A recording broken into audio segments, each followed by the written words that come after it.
I had had this resource when I was learning, it would have been so helpful for me just to be like, That's very oh, kind. that's how you do that. Or like, Yeah. oh, these people are insecure about this too. Like, it's not just me. I think that's the biggest thing from the podcast is like how everyone is just so insecure. Everyone's just fumbling our way through it. And no Yeah. one has, like you said earlier, like no one has any idea what they're doing until No. it's done. And then you're just like, oh, well, kind of worked, I guess. Yeah, I guess I did this I don't thing. know, man. But yeah, let's hear the rest of the story. So you're working with Hodges, you sign your publishing deal, you move out to LA. Yeah. When do you start getting your first couple like success for your artist project and your first couple cuts?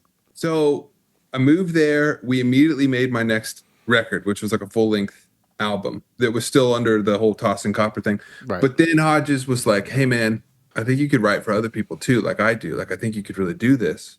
So why don't you just come in on some sessions with me? And I was like, hell yeah, that sounds great.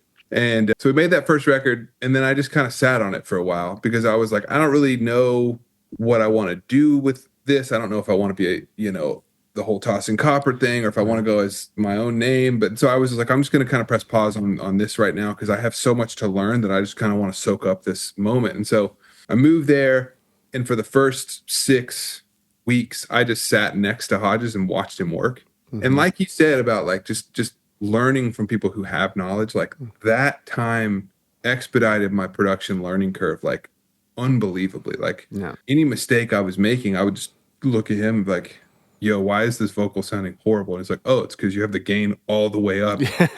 Turn it down halfway. You fucking idiot. What are you doing? Gain staging. Yeah. And I was like, oh, that's what stuff like that, just like little shortcuts that he's learned over decades of experience that like I got to learn in a day. And so at like the 6-week point, he was like, hey, you're up. So like he would have me just building the track during his sessions with like huge artists, people that like I had no business being in the room with, but I was the guy making the demos because like that was his way of teaching me.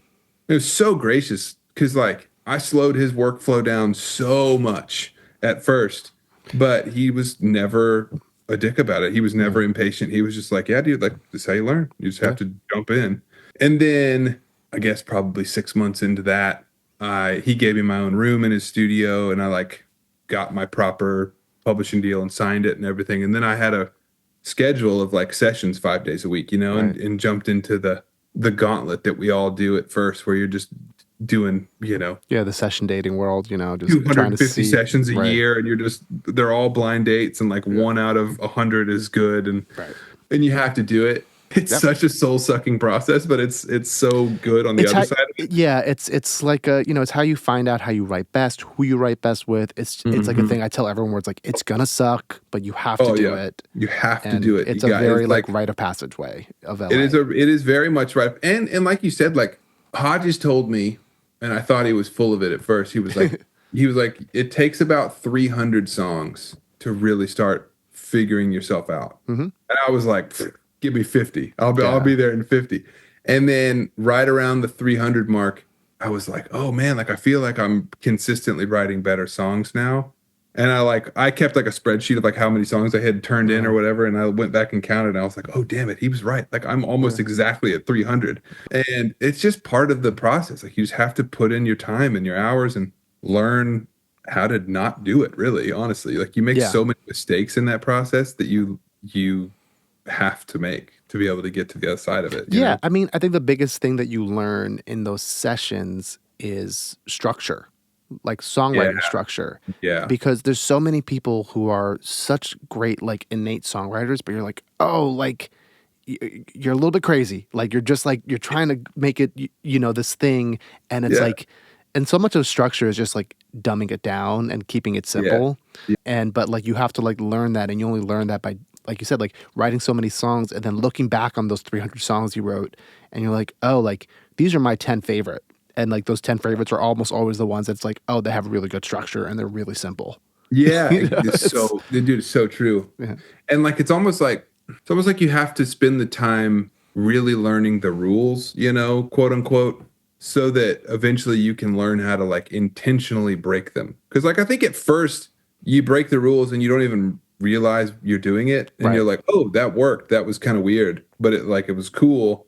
And then over time you kind of like you write enough songs that are kind of like following the structure format, and you get really good at that to then Right. be like, hey, I know this is what you would typically do here, but what if we did this on purpose to make Right. it intentionally weird rather than just like, who are we trying to impress right now? Yeah. Like our Well, friends. there comes a time in like every songwriter's journey, I feel like, where it's like we're all so obsessed with Max Martin math, and we're like, we have to always follow it, and then you learn it's like, okay, no, it's a guide.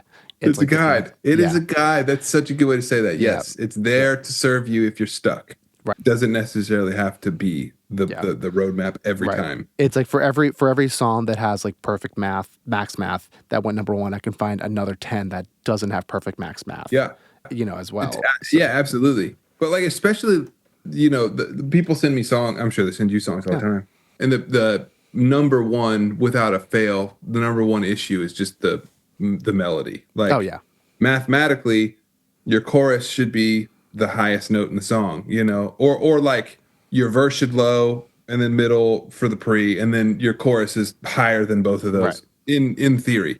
And that solves the problem 9.5 times out of 10. Sometimes you have, like you said, the unicorns that are just like, this is weird, but yeah, it works. And then, but like knowing that helps me so much as I'm crafting a melody in a song of kind of like, oh, it feels wrong, probably because this is all the same note. And like, it yes, doesn't feel like the chorus right. lift. That's where you have that experience and that math knowledge where it's like, okay, why does this feel weird? And then you Yeah. can kind of like look at it and be like, oh, this is why it feels weird. Yeah. Like I'm Yeah. just on the one. I'm starting every part of the song on the one. Yeah. And it's like, it's cool when you play them in a silo and they feel great, but they don't flow together and they're Yeah. not, that totally helps.